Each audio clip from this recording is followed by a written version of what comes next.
hidup di era digital yang penuh dengan perkembangan teknologi. Hampir semua aktivitas dilakukan menggunakan handphone dan internet. Generasi muda atau yang sering disebut Gen Z menjadi generasi paling dekat dengan media sosial seperti TikTok, Instagram, YouTube, dan berbagai platform lainnya. Banyak waktu dihabiskan untuk scrolling, menonton video hiburan, bermain game, dan mengikuti tren yang sedang viral. Hal ini sebenarnya bukan sesuatu yang salah, karena teknologi memang bagian dari perkembangan zaman.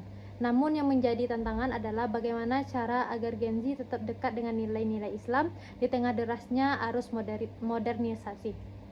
Saat ini masih banyak anak muda yang merasa bahwa belajar agama itu membosankan, terlalu serius, bahkan ada yang menganggap agama hanya membatasi kebebasan. Akibatnya, minat untuk mempelajari Islam menjadi berkurang. Padahal jika dipahami dengan baik, Islam adalah agama yang sangat indah dan relevan untuk semua zaman, termasuk bagi generasi muda saat ini. Islam bukan hanya membahas tentang ibadah di masjid, tetapi juga mengajarkan bagaimana cara menjalani hidup dengan baik, menghormati orang tua, menjaga pergaulan, mengendalikan diri, menghargai orang lain, dan menjadi pribadi yang bermanfaat bagi masyarakat.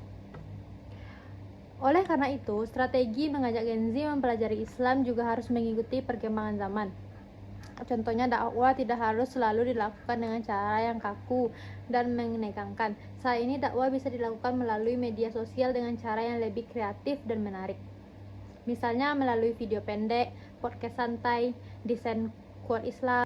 Dengan penyampaian yang ringan dan menarik, pesan-pesan Islam akan lebih mudah diterima oleh Gen Z. Selain itu, bahasa yang digunakan juga sangat penting. Anak muda biasanya lebih nyaman mendengarkan seseorang berbicara dengan bahasa santai dan tidak menghakimi. Terkadang ada sebagian orang yang menyampaikan dakwah dengan cara marah-marah atau langsung menyalahkan, sehingga membuat anak muda merasa takut dan akhirnya menjauh dari pembelajaran agama. Padahal Rasulullah SAW mengajarkan dakwah dengan kelembutan dan kasih sayang.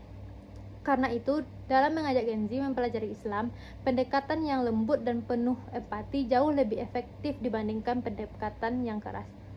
Teman-teman yang berbahagia, strategi lainnya adalah dengan memberikan contoh nyata dalam kehidupan sehari-hari.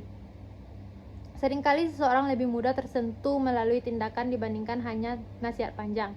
Ketika kita menunjukkan akhlak yang baik, berbicara sopan, membantu teman, menghormati orang tua, dan menjaga ibadah, maka orang lain melihat bahwa Islam membawa kebaikan dan ketenangan dalam hidup.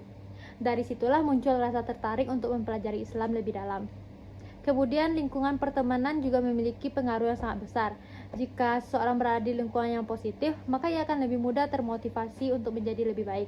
Karena itu, penting bagi Gen Z untuk melihat circle dan komunikasi yang saling mengingatkan dalam kebaikan. Dengan adanya lingkungan yang baik, belajar Islam akan terasa lebih nyaman dan menyenangkan. Teman-teman sekalian, kita juga harus memahami bahwa Gen Z memiliki rasa ingin tahu yang tinggi. Mereka cenderung ingin memahami alasan dibalik suatu ajaran, bukan hanya sekadar disuruh. Oleh sebab itu, ketika mengajak mereka mempelajari Islam, kita harus mampu memberikan penjelasan yang logis, bijak, dan sesuai dengan kondisi kehidupan saat ini. Dengan begitu, mereka akan lebih mudah menerima dan memahami nilai-nilai Islam secara mendalam. Pada akhirnya, mengajak Gen Z mempelajari Islam bukanlah tentang memaksa atau menghakimi, tetapi tentang memahami cara mereka berpikir dan berkomunikasi.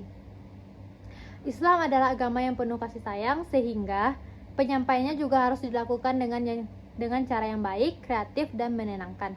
Jika dakwah dilakukan dengan pendekatan yang tepat, maka generasi muda akan menyadari bahwa Islam bukan sesuatu yang jauh dari kehidupan. Mereka melainkan pedoman hidup yang dapat membawa kebahagiaan di dunia maupun di akhirat.